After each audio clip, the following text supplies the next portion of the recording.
ವ್ಯರ್ಥ ಪ್ರಯತ್ನ ಆದದ್ರಿಂದ ಇವತ್ತು ಬೆಳಗಾವಿ ಜಿಲ್ಲೆ ಒಳಗೆ ಅತಿ ಹೆಚ್ಚು ಕಬ್ಬು ಬೆಳೆಯುವಂಥ ಪ್ರದೇಶ ಕೊಲ್ಲಾಪುರ ಕ್ರಾಸ್ನಾಗ ನಮಗೆ ಯೋಗ್ಯತೆ ಅಂತೇಳಿ ಇವತ್ತು ಲಕ್ಷಾಂತರ ಮಂದಿ 5-6 ದಿನದಿಂದ ಇವತ್ತು ಹೋರಾಟ ಮಾಡಿದ್ರು ಕೂಡ ನಮ್ಮ ಹೋರಾಟಕ್ಕೆ ಯಾವುದೇ ರೀತಿಯ ಸ್ಪಂದಿಸಲಿಲ್ಲ. ಸರ್ಕಾರದ ಯಾವ ಸಚಿವರು ಸ್ಪಂದಿಸಲಿಲ್ಲ, ಯಾವ ಮುಖ್ಯಮಂತ್ರಿಯವರು ಒಂದು ಮಾತು ಮಾತಾಡಲಿಲ್ಲ.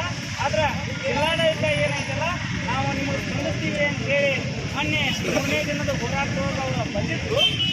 ಆದರೆ ಅಲ್ಲಿ 3,200 ರೂಪಾಯಿ ನಾವು ಕೊಡ್ತೀವಿ ಅಂತಂದಾಗ ಅದು FRPಗಿಂತ ಕಡಿಮೆ ಆಗುತ್ತದೆ. ಅದಕ್ಕೆ ನಾವು 3,500 ಕೇಳ್ತೀವಿ.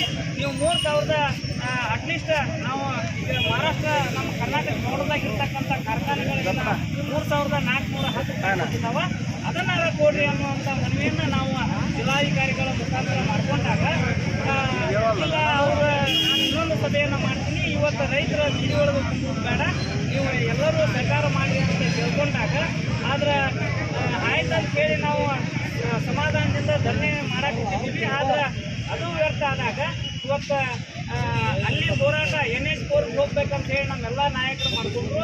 ನಾವು ರಾಮದುರ್ಗ ತಾಲೂಕಿನೊಳಗೆ ಎಲ್ಲ ಹಿರಿಯರನ್ನು ಕಬ್ಬು ಬೆಳೆಗಾರರನ್ನು ವಿಶ್ವಾಸಕ್ಕೆ ತಗೊಂಡು ಸಾಧಕ ಬಾಧಕ ಚರ್ಚೆ ಮಾಡಿ ಇವತ್ತು ಇಲ್ಲಿಂದ ನಾವು ವಿಶೇಷ ಒಂದು ಸೂಚನೆಯನ್ನು ಸರ್ಕಾರಕ್ಕೆ ಏನು ಹೇಳ್ತೀವಿ ಅಂತಂದ್ರೆ, ನೀವು ಕಬ್ಬು ಬೆಳೆಗಾರರನ್ನು ನೀವು ಅವಾಯ್ಡ್ ಮಾಡಕ್ಕೆ ಹೋಗ್ಬೇಡ್ರಿ.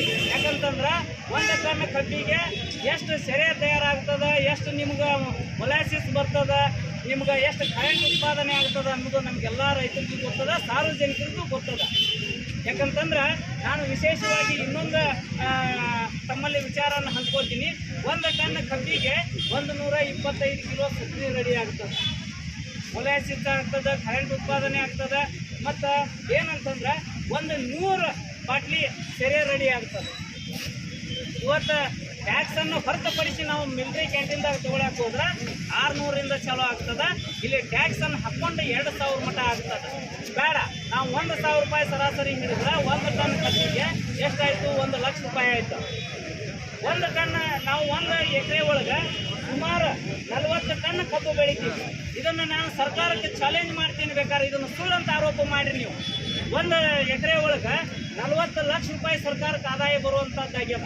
2024 ವರದಿ ಪ್ರಕಾರ 32,000 ಕೋಟಿ ರೂಪಾಯಿ ನಮಗೆ ಸರ್ಕಾರಕ್ಕೆ ಲಾಭ ಆಗ್ಯದ. ಅದಕ್ಕೆ ನಾವು ಏನು ಕೇಳಕತ್ತಿಲ್ಲ, ಕಬ್ಬಿನ ಬೆಲೆ ನಿಗದಿಯನ್ನು ಭಾಳ 35-100 ರೂಪಾಯಿ ಕೊಡ್ರಿ ಅಂತ ನಾಕತ್ತಿದ್ದೀವಿ. ಇದಕ್ಕೆ ನೀವು ಸ್ಪಂದಿಸಿ, ನೀವು ಬೆಲೆ ನಿಗದಿಯನ್ನು ಮಾಡದೇ ಹೋದಲ್ಲಿ ಮುಂದಿನ ದಿನಮಾನದೊಳಗೆ ನಾವು ಹೋರಾಟದ ರೂಪುರೇಷೆಗಳನ್ನು ಎಲ್ಲ ನಾಯಕರ ಬದಲಾವಣೆ ಮಾಡ್ತೀವಿ. ಅದಕ್ಕೆ ತಾವು ಅವಕಾಶ ಕೊಡಬಾರ್ದು.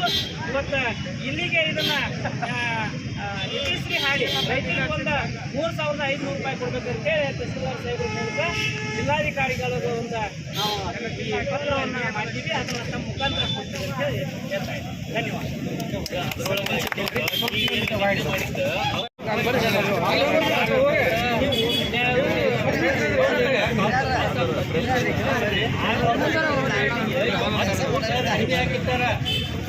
ಇದು ಯಾವ ವೈಜ್ಞಾನಿಕ ನಿರ್ಧಾರ ಐತದ ಅದಕ್ಕೆ ನಮ್ಮ ಖಂಡಿಸ್ತಾ ಇದ್ದೇವೆ ನಾವು.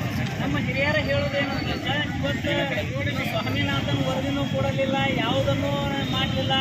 ಅಟ್ಲೀಸ್ಟ್ ವೈಜ್ಞಾನಿಕವಾಗಿ ಬೆಲೆಯನ್ನಾದರೂ ನಿಗದಿ ಮಾಡಿರೋದು ಒತ್ತಾಯ ಐತಿ. ಅದನ್ನು ಒತ್ತಾಯ ನೀವು ಸ್ವೀಕರಿಸಿ ನೀವು ನಮ್ಗೆ ವೈಜ್ಞಾನಿಕ ಬೆಲೆಯನ್ನು ಕೊಡದೇ ಹೋದ್ರೆ ನಾವು ಮುಂದಿನ ದಿನಮಾನದಾಗ ಉಗ್ರ ರೀತಿ ಹೋರಾಟ ಮಾಡುವಂಥ ಈ ಭಾಗದಲ್ಲಿ ಸಾಕಷ್ಟು ಬೆಳೆ ಆಗಿ ಹಾನಿಯಾಗಿ ಮಳೆಯಾಗಿ ಅದಕ್ಕೆ ಇಲ್ಲಿವರೆಗೆ ಯಾವುದೇ ರೀತಿ ಪರಿಹಾರ ಒದಗಿಲ್ಲ. ಅದ್ರ ಬಗ್ಗೆನೂ ಸಾಹೇಬರು ಸ್ಪಷ್ಟ ಕೊಡಬೇಕು. ಮತ್ತು ಗದ್ದೆ ಕೇಂದ್ರಗಳನ್ನು ಪ್ರಾರಂಭ ಮಾಡಲಿಕ್ಕೆ ವ್ಯವಸ್ಥೆಯನ್ನು ಮಾಡ್ಕೋಬೇಕು. ಯಾಕಂದ್ರೆ ರೈತರು ಭಾಳ ಕಂಗಾಲಾಗ್ಯಾರ. ಮುಂದಿನ ದಿನಮಾನದೊಳಗೆ ಉಗ್ರ ಹೋರಾಟ ನಡೀತೈತಿ. ಅದು ನಡಿಬಾರ್ದು ಅಂತಂದ್ರೆ ಸರ್ಕಾರಕ್ಕೆ ಬೇಕಾಗಿರ್ತಕ್ಕಂಥ ಅಧಿಕಾರಿಗಳಿಗೆ ತಾವು ಎಲ್ಲ ಅಧಿಕಾರಿಗಳಿಗೆ ತಿಳಿಸಿ ಕೂಡಲೇ ಕ್ರಮ ಕೈಗೊಳ್ಬೇಕಂತ ತಿಳ್ಕೊಂಡು ತಮ್ಮ ಮುಖಾಂತರ ಇವತ್ತು ವಿನಂತಿಸ್ಕೊಳ್ತಾ ಇದ್ದೀವಿ. ನಮ್ಮ ಹಿರಿಯರು ಹೇಳಿದಂಗೆ ಮುಂಗಾರಿ ಒಳಗೆ ಮಳೆ ಆಗದ ನಿಮ್ಮ ಮಳೆ ಏನು ಪ್ರಮಾಣ ಇದನ್ನ ಈ ನೀವು ಏನು ಸೋಲಾರ್ ಮೇಲೆ ಕುಂದಿರ್ತೀವಿ ಅವು ತಪ್ಪು ತೋರ್ಸಾಕತ್ಯಾವ. ಮಳೆ ಆಗದನ ಮುಂಗಾರಿ ಹಾಳಾಗ್ಬೇಕು, ಹಿಂಗಾರಿ ಒಳಗೆ ಮಳೆ ಆಗಿ ಹಾಳಾಗ್ಬೇಕು. ತಾವು ತಮಗೆಲ್ಲ ವರದಿ ಬಂದಿರ್ತೈತಿ, ದಯಮಾಡಿ. ಯಾಕಂತಂದ್ರೆ ಉಳಿಗಡ್ಡಿ ಬೆಳೆದೀವಿ ಹಾಳಾಗೋಗ್ತಾಯಿಲ್ಲ, ಅದರದ್ದು ಪರಿಹಾರ ಬರಲಿಲ್ಲ. ಗೊಂಜಾಳ ಬೆಳೆದೀವಿ 2,800 ಇದ್ದದ್ದು 1,600 1,500 ಬಂದು ಬಿಡ್ತಾರೆ, 1,400 ಬಂತು. ಪ್ರತಿಯೊಂದು ಬೆಲೆನೂ ಈ ಥರ ಆಗಕತ್ತೈತಿ. ಅದಕ್ಕೆ ದಯಮಾಡಿ ತಾವು ಸಾಹೇಬ್ರು ಮಾತಾಡ್ತಾರೆ. ಪರಿಹಾರನ್ನ ಕೊಡ್ಸಾಕ ನಮ್ಗೆ ನಾವು ಪ್ರಾಮಾಣಿಕ ಪ್ರಯತ್ನ ಮಾಡ್ಬೇಕು. ಯಾಕಂತಂದ್ರೆ ನಾವು ಬಂದಾಗಿಂದ ಹೋದ ಸಾರಿನೂ ನಾವು ಫೋಟೋ ಸಮೇತ GPS ಫೋಟೋ ಸಮೇತ ತಮಗೆ ಕೊಟ್ಟರು ಕೂಡ ನಮ್ಗೆ ಯಾರ ರೈತರಿಗೂ ಪರಿಹಾರ ಸಿಗಲಿಲ್ಲ. ಈ ಸರ ನಮ್ಗೆ ಹಿಂಗಾರಿ ಒಳಗಾಗ್ಬಿಟ್ಟು ಮುಂಗಾರಿ ಒಳಗಾಗ್ಬಿಟ್ಟು ಅದೇನಾಗ್ಯದ ಅದನ್ನ ಯಾರ ರೈತರಿಗೆ ಬರ್ತೈತೆ ಅವ್ರಿಗೆ ಎಷ್ಟೋ ಪ್ರಾಮಾಣಿಕವಾಗಿ ಕೊಟ್ಟು ನಾವೇನು ಉಳಿದದ್ದನ್ನು ಹೇಳಿದ್ರು ಅದಕ್ಕೆ ಮನವಿ ಮಾಡ್ತಾ ಇದ್ದೀವಿ.